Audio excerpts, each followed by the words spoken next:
right, hello everyone and welcome to another Pepperstone live session. Today we're talking about a really interesting topic, which is the top 3 indicators that we believe that you should be looking at in 2025. Whether you're a day trader, scalper, or of course even investor, these types of indicators make a big difference to the way that you will perceive the markets. And as we believe, it's always about knowing where the positions are. They'll also help you to recognize some of the biggest traders in the world and where those kind of entries have been. My name's Thomas Atkinson, and as always, I'm joined by Tyrone Abella. Tyrone, how are you going this week? CPI in less than a couple of hours, and we'll probably see a big move off it, won't we?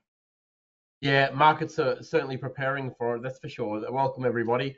Yep, doji candles everywhere, evening star, morning star patterns on some of the key indices, and also the dollar index and euro. So looking forward to getting into it and talking about some of the indicators that are going to give you that what we believe is a solid edge.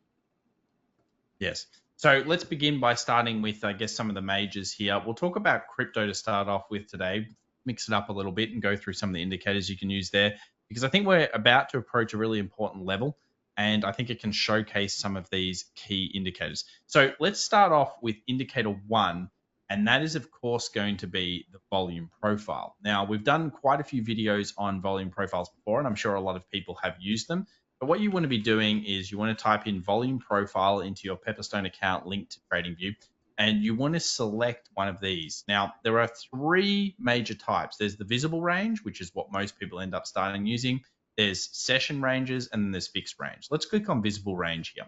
Now, what visible range is going to do is it's going to show you, of course, you can change colors depending on what you like, where are the most trades based on what you're actually looking at the chart. As I zoom out, we'll actually now see totally different changes, of course, to the visible range. You can see there were some really heavy transactions done through here, and there's quite a few that have been done through here.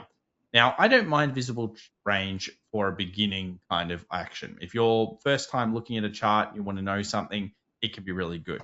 But the problem with visible range is it's based on just what you've got on the screen. You're not really pinpointing the key areas that you should be. What about the most recent price? You know, we often say, Ty, that history is a good learner on technical analysis, but it's not necessarily the accuracy of the old history that we should be looking at. We should also be looking at where the most recent orders are, shouldn't we? That's why when you're looking at a price like this, it's going to look very different and give you a totally different price. Take a look at that. Suddenly we're looking at that 94,000, 93,000 area. And it makes sense because guess what we've got over here on the left-hand side? Well, we've got a ton of structure. That structure, of course, had buyers and sellers in it, and that became the most traded level. So we don't actually like visible range usually. We'll remove visible range now. And instead, what we want to be using more of is fixed range volume profiles. And what this allows us to do is grab on the charts from left to right or wherever you really want, all the area that you want to access, and to get a bit of an idea on what is the most traded level. And what you're going to notice is that once I've done that, see how we're constantly getting a lot of information around this 94,000. And that's something that we want to now start to say, well, what if the market today with CPI pulls back down to that level? Could there be a reaction off that zone, Ty? What are you thinking? Well, when you know and you've isolated that zone as a potential level of interest, you're certainly going to be looking out for a parking spot if it does get down there. Now, look, it can get down there very, very quickly. It might seem like it's $3,000 $3,000 away. We know that can happen in an hour, let alone a couple of days. So it's not an automatic buy. I think what we have to absolutely say. But what we are going to be looking for at that zone is a change of trend or some consolidation at that zone. We don't automatically just apply a pending order buy or a pending order sell at these levels, because that's fraught with danger, isn't it, Tom? Like basically the market could just shoot through and all of a sudden it's trading down at 91,000 and it's taking your order with it along, probably with your stop loss. So what you want to be doing is actually setting an alert for those zones. Rather, you certainly set something, but not an order. You set an alert, because that is an extraordinary area of interest. We know that there's already been accumulation and distribution in that zone. We already know it's an area of interest. There's strong structure there, and there's a very reasonable chance that will happen again. So effectively, when we're looking at creating these kind of confluence zones, we're looking for multiple indicators. Obviously, fixed volume profile is great, And I guess I just wanted to show people a few of the settings I've got because, of course, some people always do ask about this. What about your value area high? What about your value area low? And then, of course, the point of control. Now, the point of control is always the most traded level. The value area high and the value area low, what actually that's showing you is that 70% of whatever that selected range is, whether it's the visible range or whether it's the selected range, 70% of all the volume was traded between the volume area high and the value area low.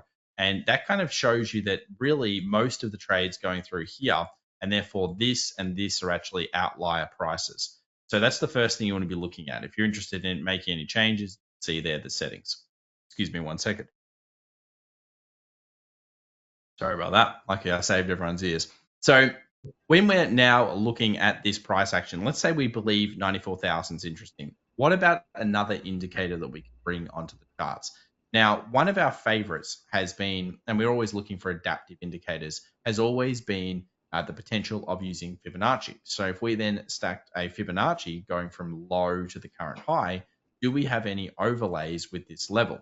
Now, we don't have a specific perfect overlay, but sometimes you're going to see that. And remember, if this market does pull up, oops, delete that. If this market actually does pull up further, let's say it goes up here before it even thinks about coming back down, then suddenly you may have an overlay of a 50% fib or a 61.8. So we do like all the major fib numbers. I'm actually a huge fan of 38.2 fibs and 61.8 fibs in terms of pullbacks. That's generally what I'm looking for. And of course, if they hit into those major range zones, it's another level of confluence. Now, what are some of the other indicators that we like to use by now? Of course, there's one that you specifically like probably more than almost anyone else, and that is the moving average and obviously the 20 particularly. But what if we have a 50 or a 200 that hits in the ranges? Some of the best ones. Yeah, look, the 50 and the 200 are very good secondary indicators to use from a dynamic standpoint. The 20 is my favorite because it's the one that probably is going to give us the most amount of signals for a day trading type of mindset or an intraday trading kind of mindset. The 20 is going to give you the most reactions because it's the most one linked to price, obviously, that's happening in the here and the now. So it's going to give you far more buying opportunities. The 50 and the 200 are certainly good secondary support and resistance zones, no question about that. And look, the 200, for its own reasons, is a very important indicator because you'll often hear it being talked about in the news and effectively in the press about when stocks go below or above the 200-day moving average. That's a very, very important zone for that as well. Not so important from a standpoint of very short-term trading, but if it is there and prices reacting around it, you're certainly not going to ignore it. In fact, you would welcome it to be there, but it's going to be there a lot less frequently, of course, than the 20 moving average, which is kind of everywhere. What I'm doing here, as Tyron mentions that, is I'm just adding a 200 simple moving average. So you guys can see how it is. We do prefer usually green particular moving average. I've just added that one to the chart. So we use the 20, the 50, usually exponentials, and the 200 on the simple. So of course we don't have a 200 simple moving average on a smaller time frame or even higher time frame sitting around here. But if they were there, this would be something that of course we would also consider. And the last one that I want to mention here in terms of an indicator you could use off this particular price would be, of course, one of our new favorites and one of the favorites of many people over the last couple of years, which is anchored VWAP. And what we want to do with anchored VWAP is we want to pull it off. And I know I cheated. I know it's there because, of course, I had it before on the charts. But what we're doing is we want to take the significant low levels and the significant high levels and often put anchored VWAPs around those areas. Now, why we're doing that is because it's volume weighted and it's therefore market adaptive. And what it can act as is dynamic support or dynamic resistance. And what you'll notice is that recently Bitcoin has come down to this key level and it's found one buy, two buys, and wicked underneath, but then still purchased back up against this anchored VWAP. So what this is really showing you is a very critical level was reached.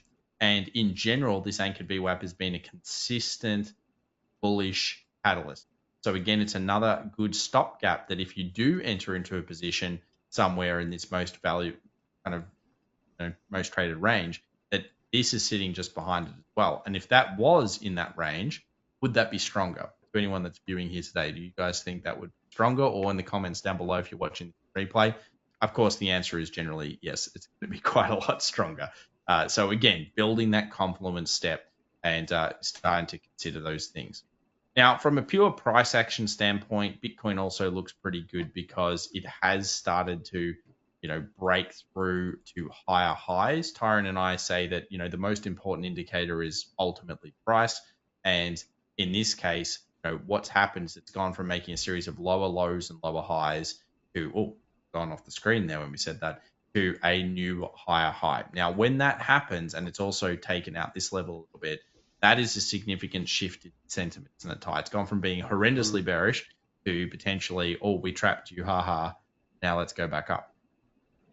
Absolutely.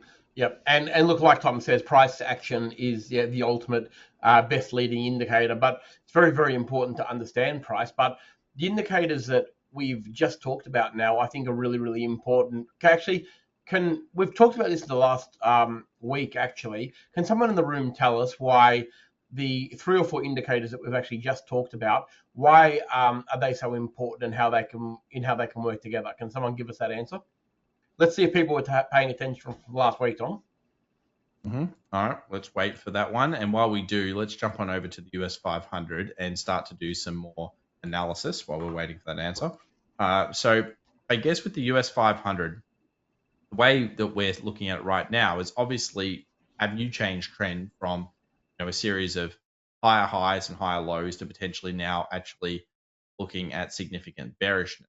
But we're getting a couple of answer things in high. So if you've got the answer you want. There you go, Trish. That's exactly right. We've got absolutely. That's exactly right, team.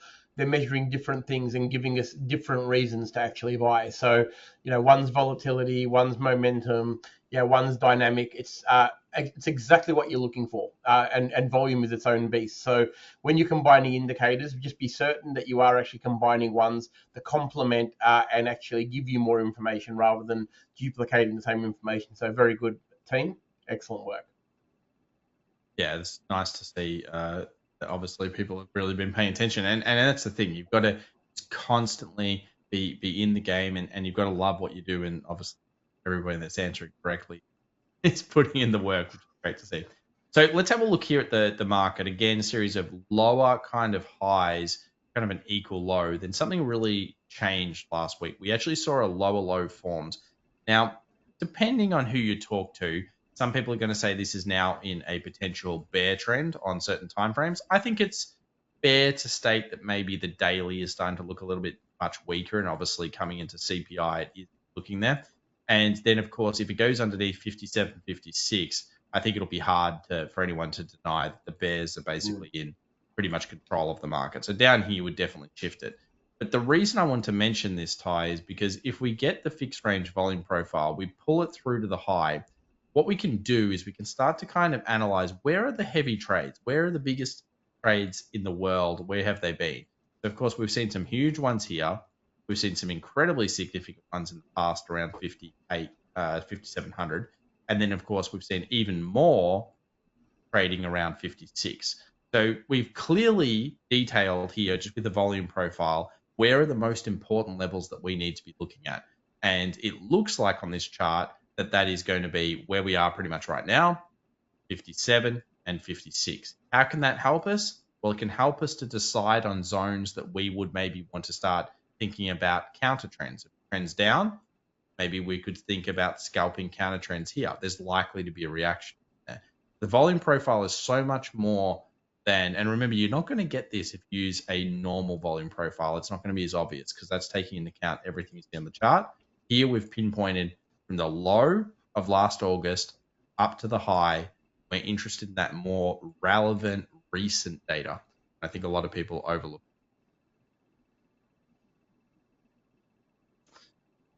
Yeah, so good level there. All right, let's now jump into the most recent price action, because what I'm actually also interested in is if we are to go bullish, let's say the market is to actually pick back up, what is going to be an important level?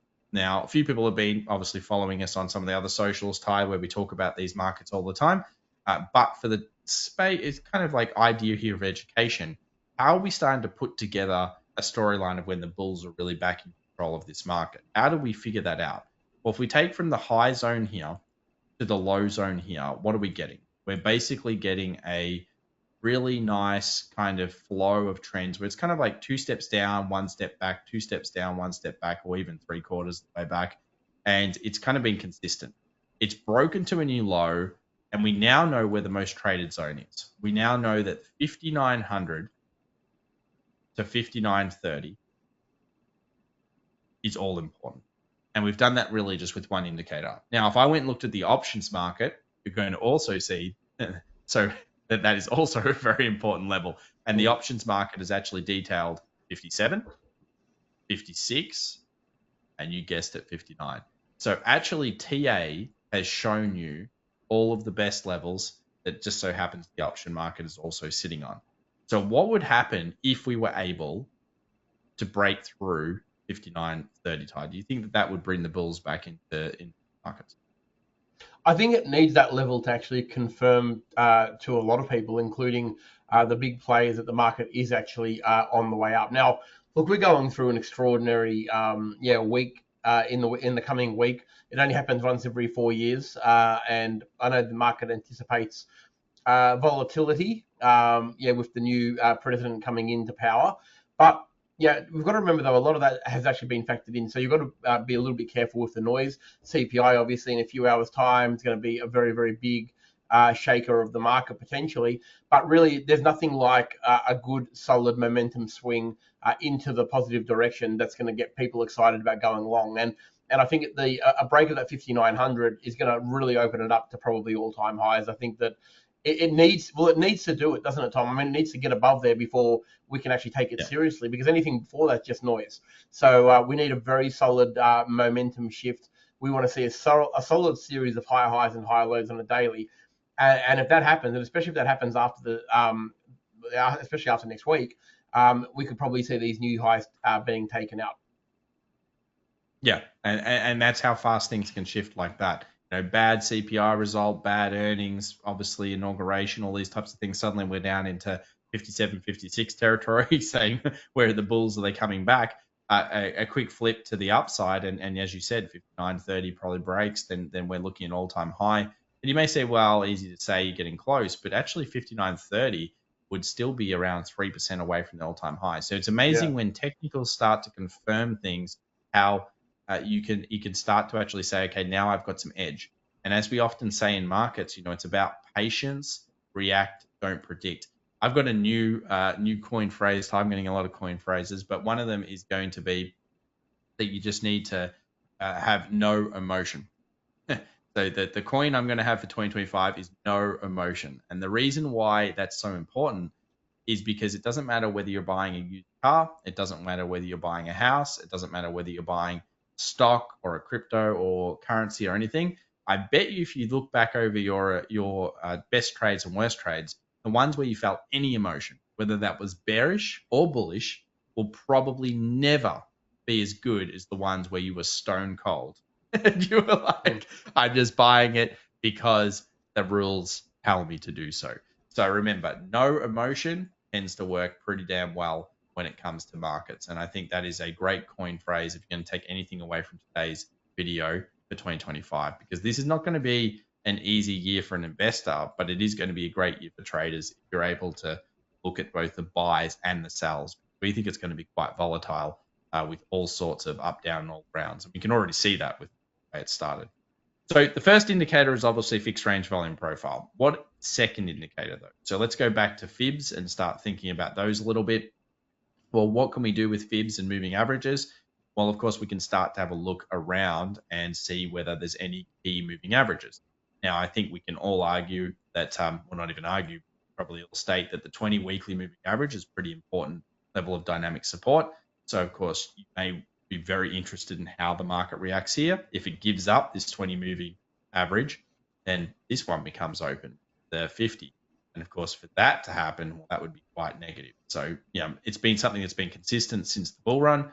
You can see here, October 23, April, August held, September held in the middle of December, and right now finding obviously around there. But I think the moving average check is a critical level. And going through the time frames as well, I think it's really, really important to cycle through all of the major time frames, including ones that you may not necessarily pay attention to all the time. But when you are looking for a key zone, it takes 2 seconds to flick through when you know what you're looking for. And I think it's probably one of the key, they call it tips, we'll say, is if you we choose red. Tom and I have been doing this for a very long time, and we decided very, very early on that red was going to be the 20, blue was going to be the 50, and 20 was going to be over 200 was going to be green.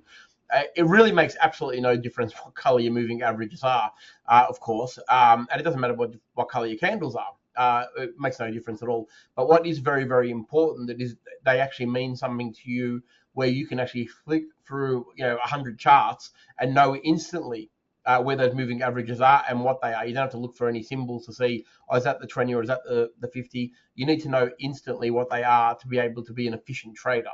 So pick colors that are efficient, that mean something to you, most importantly, and that you can immediately identify as what could be potential support and resistance without even thinking about it. They need to become second nature.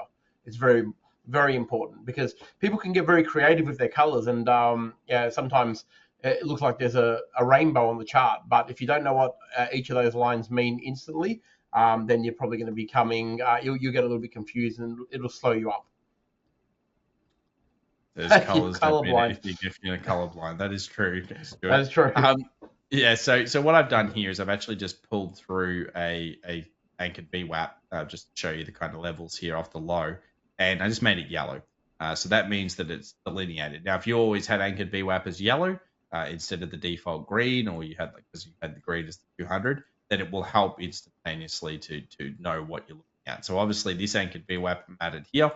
So of course you have to therefore pay attention to it, and you'll notice that recently we just closed below it. So this is what also makes it kind of strange, because the markets actually went that little bit further than probably what a lot of people did. But notice the first and second touches were excellent zones for you to be paying attention to potentially looking for those bulls. So a lot weighted here on the CPI, and obviously that's our kind of take on the US 500. So you can use, again, anchored VWAP to find levels. On the top, what you would do here is you would set up a bunch of anchored VWAPs. So you'd have an anchored VWAP off the top, you'd have an anchored recent high. I could have respected this one, so get rid of that and probably put one here. And you can see the first touch, as it comes back up, it finds that little bit of resistance there along with previous support coming resistance. So very good to use these indicators. Market adaptation is the key, and that's what we want on the charts. Let's continue then through our kind of journey here through pairs, and we're just going through the majors here because, of course, this is CPI day. But let's have a look at the US dollar. Now, the problem with the US dollar index is you don't really get volume. You can use the futures market, obviously, through TradingView, but generally speaking, you're not going to get that volume profile otherwise. So a little tip is you can potentially get the feed for US dollar futures and then look at it there. But when you're looking at the dollar index, you're obviously wanting to use some of these averages as well, and you want to use some of these key reads. So the first one is obviously moving averages. On the chart here, there's why you should change the color. So of course, have this as yellow. Instantly know that was anchored VWAP. I knew it anyway, but you would know straight away, and you would know that this one is also anchored VWAP, and then the average potentially on the 200.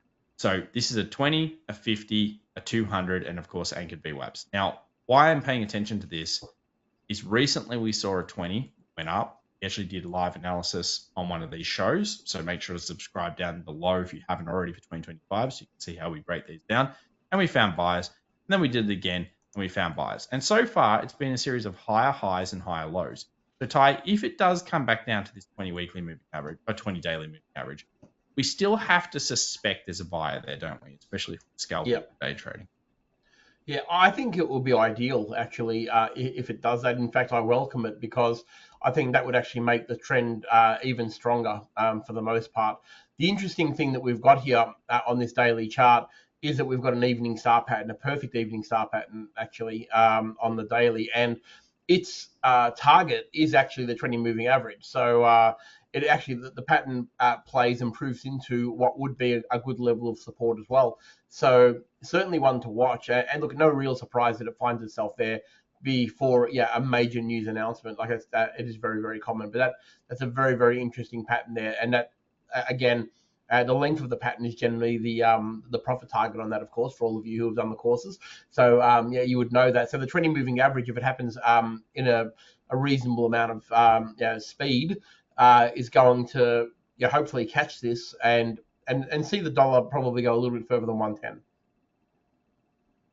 Yeah, so this is going to be a very, very interesting time for the dollar. Obviously, the dollar is called the dollar wrecking ball this year because there are so many connotations with inflation, something we'll find out soon. And then, of course, there's a lot of negative kind of thought processes behind the market and strong US dollar. So one to watch. Now, a breakout this week has been oil. Now, we've already talked about how technicals have allowed us to already be bullish oil for quite some time. And funnily enough, to me, it probably hit target this week, and it's over for now, at least the way I see it. Now, of course, that doesn't mean that we're going to be correct, but if someone asks me what my opinion is, and there's only my opinion, do anything with that, but my opinion would generally be the interesting component of oil is over. And what I'm going to ask the audience here, the people that are watching live, what do you think is happening right now when we go and we look at oil? When you read or kind of just go around the internet, what's happening right now? Are people talking about oil more than they were like a week, 2 weeks, 3 weeks, 4 weeks, 5 weeks ago? What do you guys think? Do you think more people are talking about it now than they were at those points? Let me know what your thoughts are. Now, in general, of course, market's been very strong, pushed up, hit into some critical levels. Could we use any of the techniques we talked about today? Well, I think the first thing that we want to be doing is we want to go back to that fixed range volume profile. And what we're going to do is we're going to pull from the high to the lows here. We're getting a little bit of interest in terms of seeing where these trades have been. We're going to pull through all of this because it's been chopping for a long time. It's been chopping for a very long time. In fact, it's been over a year and a bit since oil has really broken out to a significant trend. It's kind of been stuck. Now, what do we notice here, guys? Anyone notice anything really, really interesting? And yes, the answer is that it's in the news, it's in the press, it's in, as I say, if it's in the press, it's in the price. So often, everyone's talking about how great oil is, but of course, it's probably not that great. Anyone notice this? Fixed range volume profile, smack bang, the price just hit. And was there a reaction? Yes. So that's why around this area, I've got that target too. Because you've got your resistance, you've got your supply, you've got your fixed range volume profile, you've got a lot of things. So not only can you use the fixed range volume profile to potentially find entries, but you can also use it for exits. And I'm telling you, look at that. That is a exceptionally good zone that gets hit here. And what I've done is I've gone through and recognized that this is all part of a larger structure. Not guaranteed that it's going to hit this level and then sell down, but it's a decent statistic that when it first goes up, it's probably going to do that. And the other reason why, Ty, and as you know, all of us know, is because if we treat this as kind of like legs, so let's consider this is the breakout and this is the breakout, you'll notice this is targeting ranges. So we've got very similar pullback ranges. So again, we can check that by looking at this. We've got similar pullback ranges, okay? And we've got similar extension. And that means that if we do pull back again, that similar kind of way, and then we start to break out again, what would we maybe do? We might take this range extension and say, okay, there's the next target. And then if that lines up with what we call proofing, it'd be pretty good, yeah? So again, at the moment, it looks like oil's having a bit of a consolidation, but that's just a good way of using fixed range volume profile a little bit differently in your trading techniques for 2025. I've got a question here from Jan. Says, with VWAP, what does the anchored mean? Well, generally you're anchoring it behind price. So basically you're selecting where it's going to be. So in this case, I'm putting it here on this particular candle, and therefore it's anchored to that candle. That's where it starts. Now, of course, there are other VWAPs which are volume weighted to the session, which is what traditionally most people have VWAPs for. So usually they're internal day kind of session indication. So, Ty, do you agree with that analysis on oil? Any other thoughts that you have just quickly? Absolutely. No, I love it. Our whole community took profit at about that 78.50. Yeah, I think it felt like it was a general consensus. I think it was one of the most widely traded community trades we've had in the last month, it was a very, very popular trade, and for many reasons. Don't worry about the standard resistances there as well. That has been there over the last little bit. I think it's a really, really good trade, and I agree. I think the trade is currently over, but there's opportunities again if the pullback is right and that pullback distance is right. I think there's good opportunities back up to that sort of 84.50 to 85 mark, which really coincides with the length of the last two swings. So very good proofing on oil so far. Yeah. So some nice stuff there. A couple of different techniques. Obviously, past the indicators we're just talking about today. But again, what would we check? We check moving averages. We check Fibonacci. We check volume profile. And of course, we'd also check the anchored well. And you can start to play with those on your charts.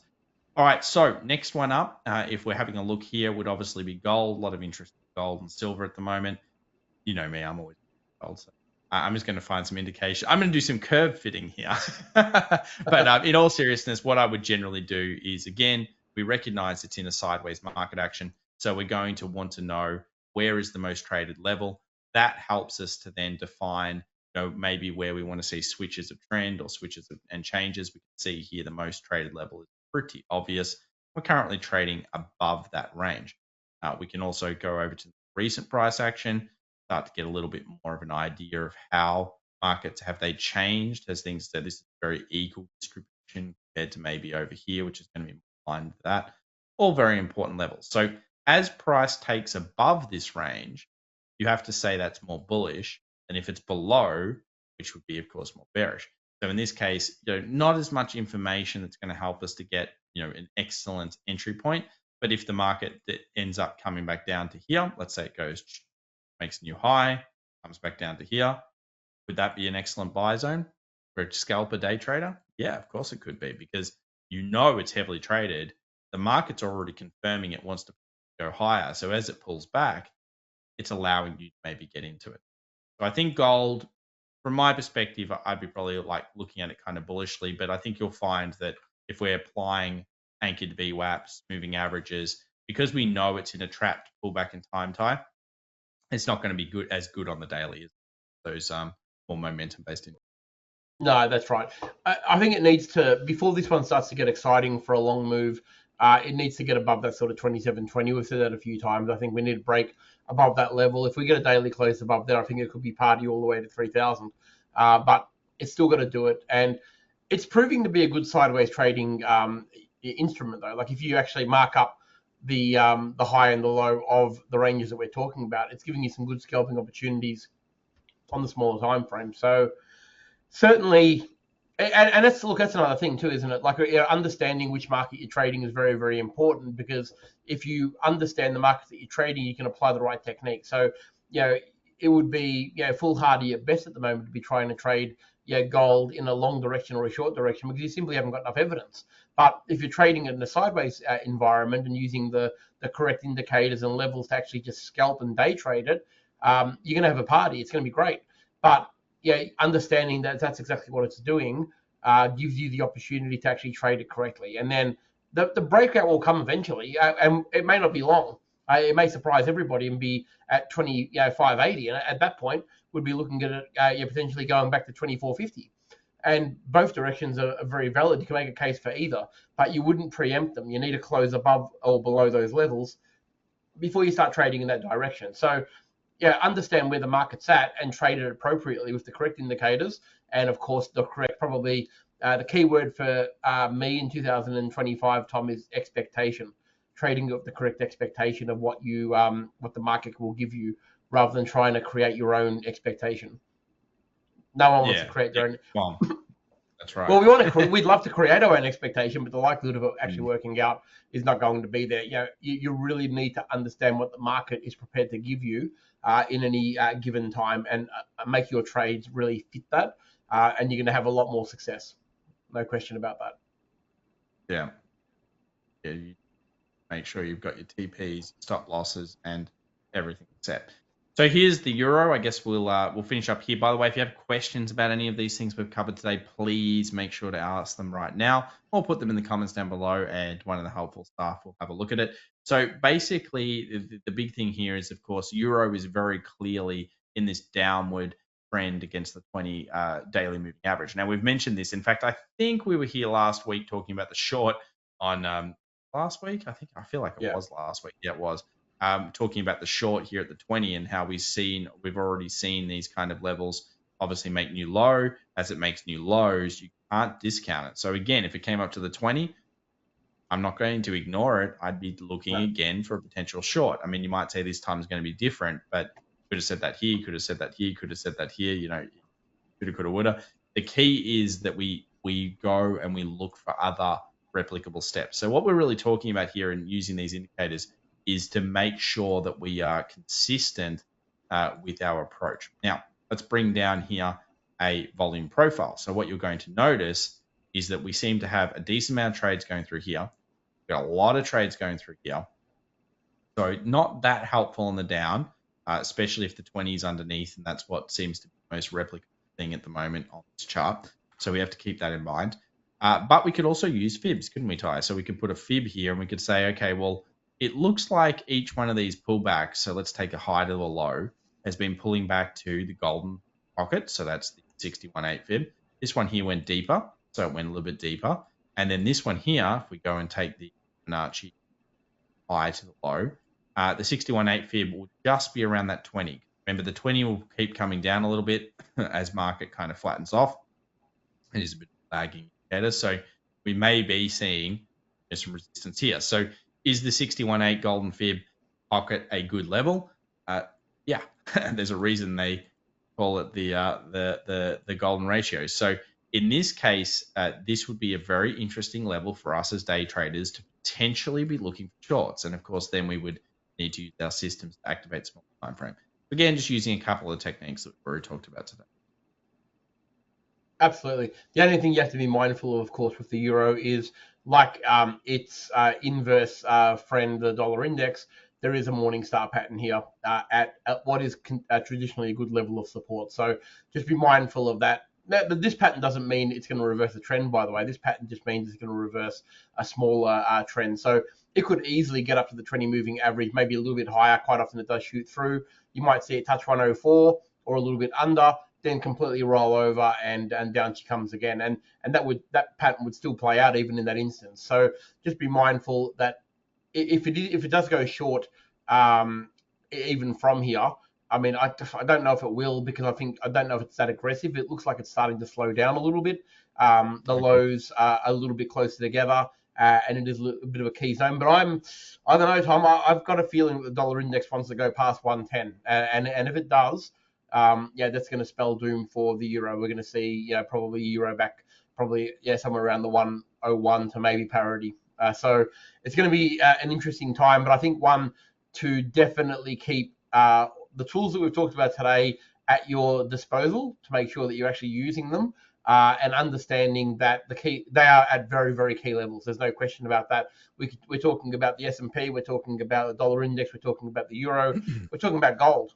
Everything is at a very key level that really has the opportunity to go quite a long way if it does break out. So I think it's very, very important that we pay a lot of attention over the next week. I'm actually really looking forward to next week's webinar at the same time, where a lot of this news is going to be out of the way. And I think we might see some established trends already kick in on some of the things that we've already talked about. So already I'm kind of excited about next week, because I think by then, I think a lot of the noise will be out of the way, and we might see some absolute breakouts where we can actually start getting into a different mode of trading, actually. Yeah, I would say that we're going to get some blind trends. And also remember, earnings season kicks off in the US as well this week with the banks. So if they start going well, then of course all of a sudden things can go that way. If they start going bad, then things can go the other way. So expect vol. We may get a really nice established trend, as Ty says.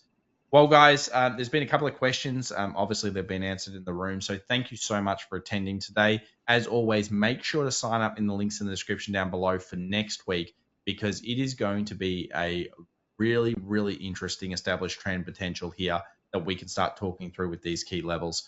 And that's going to be really excellent. A few guys coming through with saying some great session, helps us crystallize my knowledge and gives us a further understanding. Thank you very much for that comment.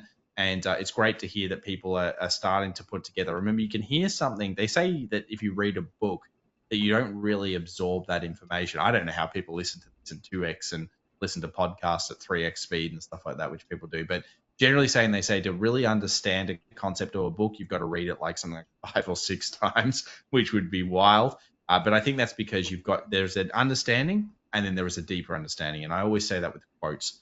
So from all of us here at Pepperstone, thank you so much for watching. We appreciate your time, and we'll see you next week, same time, same place, and hopefully with some established trends. Ty, any words of wisdom to end with today? Just be very mindful of the next 24 to 48 hours. I think just trade carefully. I think next week will be at the start of the show from a movement standpoint. And just to answer the comment, you can find it over at Pepperstone's YouTube channel as well if you'd like to subscribe to that. Thanks, everybody. Bye for now. Thanks, everyone. Bye.